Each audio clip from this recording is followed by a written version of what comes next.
Hello and welcome back to the last video in my top 50 video games of all time series. We've finally made it to the top 10, and that means that these are my absolute favorite games of all time. They're games that I'll remember forever and probably play for the rest of my life. I hope you enjoy my top 10 and let me know what you think down below. Also give me your top 10, I want to know. Number 10, Enter the Gungeon. Of course I have to start off my top 10 with another roguelike game. This one falls under the action category. It's a top-down third-person shooter where you control different characters shooting guns to defeat different enemies. You'll be getting different weapons, passive powers, and armor to improve your character as you progress along the gungeon. All the enemies you'll be facing are different types of bullets or guns, and they all attack you in different ways. Once you learn the patterns of each enemy, you'll be diving around the room killing all of them without getting hit. The amount of weapons that you can pick up in this game are seemingly endless. Finding the best combo of weapons and powers will have you coming back for one more run. Using each weapon feels amazingly different and changes your playstyle each run. This game just has that special ingredient to keep you coming back, and after 60 plus hours of playing, I still feel great coming back for more. Surprisingly, at my 10th favorite of all time, this is still only my third favorite roguelike. Number 9, Octopath Traveler. This is without a doubt my favorite turn-based combat RPG. I'm gonna start with my favorite aspect, and absolutely the reason to play this game. It's the stories. Yes, stories plural. There are 8 main characters, each with their own story to tell and experience. There's an old warrior seeking to claim retribution, a young merchant seeking to travel the world, and a dancer seeking revenge on those who sold her into slavery. All these stories can be experienced in any order, and the characters help each other in each storyline. It really feels like a party of friends experiencing the world together, overcoming personal conflicts together, and destroying their demons of the past together. The gameplay is secondary to the stories, but it's still done very well. This was only the 4th game on the Switch that I played, and my first turn-based combat game, and as a result of that, everything felt new and exciting. Looking back objectively, I still think they were pretty good, but I'd prefer the grid combat in Fire Emblem. Number 8, Super Mario Odyssey. This is my favorite Mario game, and therefore my favorite game in the platforming genre. This was the first game that I played on my Switch, which was essentially my first console. I love everything about this game. Firstly, and most importantly, the movement feels so clean. Every bit of just moving around the world feels amazing because you have so many options. Secondly, the world designs are absolutely top-notch. This game takes on the same pattern of a 3D Mario game, where you enter the world, and in that world there are multiple stars to find. In Odyssey there are like 40 plus moons on every world to find, and you don't have to reset every time. Thirdly, using Cappy to become different things around the world was so much fun. I mean, in the first hour of the game you literally become a dinosaur. And finally, the storyline is the classic thwarting Bowser from Mario and Peach that will never get old. This is an absolute 10 out of 10 and a must play for everyone. Number 7, Stardew Valley. I'm sure everyone has heard of this game at some point. It's the game completely made by one person. It's absolutely wild to me how much talent and hard work must have gone into this game to create it. You start out by inheriting a farm just outside of a town from your grandfather. You decide that you're going to run that farm yourself. Now, how the farm is run is completely up to you. I know this doesn't sound like the most exciting game you can play, and honestly it's not supposed to be. It is the cozy, relaxing game that people need to unwind, and it does that perfectly. The daytime loop is so addicting. I constantly find myself saying, oh, I'll only play one more day, then I'll do something else, only to find myself playing 10. You can fish, explore the mountains, run a dairy or chicken farm, meet everyone in the town, get married, have kids, and often you'll do all of these at once. It's really impossible to describe the way this game feels without playing it. I promise you'll be sucked in for hours. Number 6. Hades. This is my second favorite roguelike game of all time. However, it is my favorite in the action genre. If I were to design a roguelite, this is exactly what I would envision or want my game to look like. I honestly think everything is perfect. Objectively speaking, I think this is the best roguelike ever made. You play as Zagreus, the son of Hades, trying to escape the underworld to see your mother. The gods of Olympus will help you by sending their boons of power down to improve your weapons and abilities.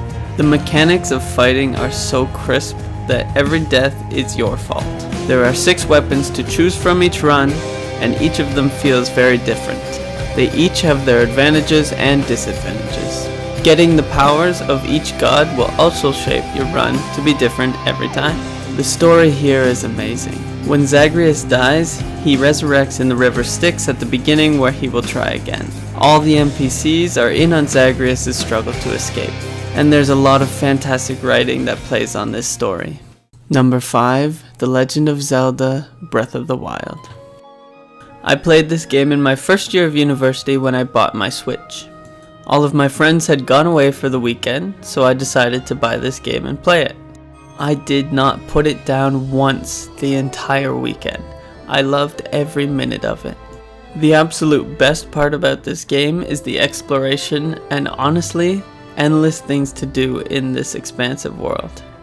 There are over 100 shrines to find and complete, hundreds of Korok seeds to find, and many side quests to enjoy.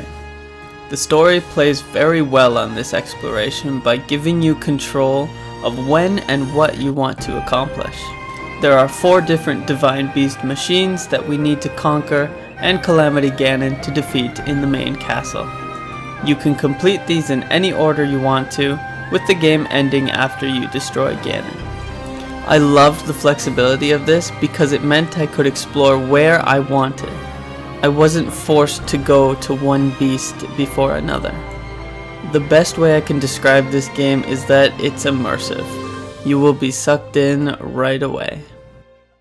Number 4. Slay the Spire. Here it is, my favorite roguelike of all time. I have hundreds of hours sunk into this game. Playing one run is so easy to just pick up and do whenever. I especially love this one on the Switch because of its portability. I've played this in bed, on the airplane, in the car. It can really go anywhere. You'll be climbing the spire in a dungeon-like format, choosing which path to take, where you'll encounter enemies, get rewards, purchase from the shop, and take rests. The goal is to climb 3 floors, each with a boss at the end of it.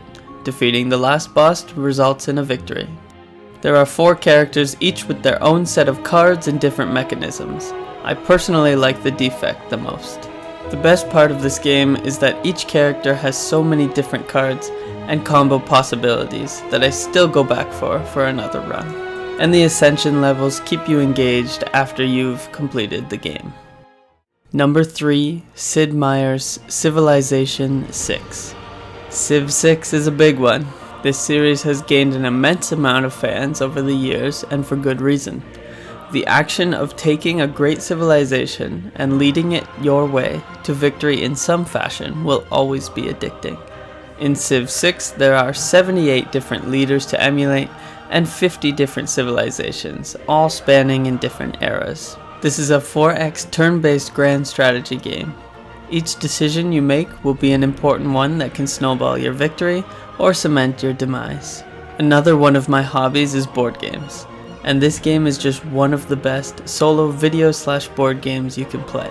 Achieving a victory on deity level will take many hours to complete, and even now, because I haven't played in half a year, I'd probably lose. The only way to understand the huge scope of possibilities with this game is to simply play. You will understand how infinite the decisions are. Every year, without fail, I find myself in a month-long stint of being addicted to this game. Number 2. Super Smash Bros. Ultimate. Smash is another game that needs absolutely no introduction.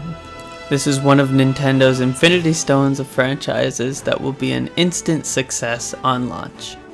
Ultimate took the franchise in an ultimate direction by including every single character that has ever been in a Smash game, adding a few more characters which increased the roster to a whopping 89 playable fighters.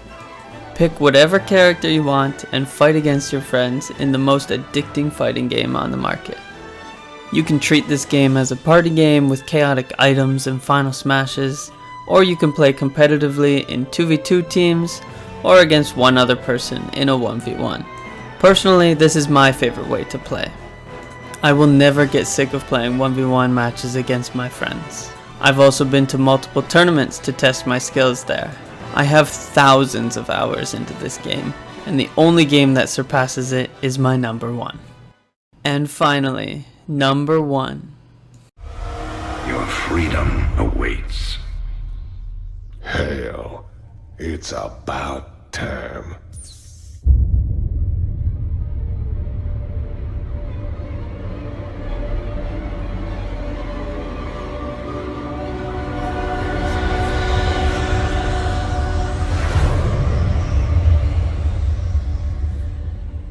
StarCraft is my childhood game that I'm pretty sure will be forever my number one.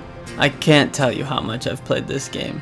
I've completed all 3 campaigns twice, the second time through was on brutal difficulty, I've played the 2v2 mode with my friends a lot, and I've played in the competitive 1v1 ladder so much that I've hit the highest rank of Grandmasters twice. This game is what sparked my love for video games, and the only reason I didn't get into other ones until much later on is because I only ever wanted to play StarCraft.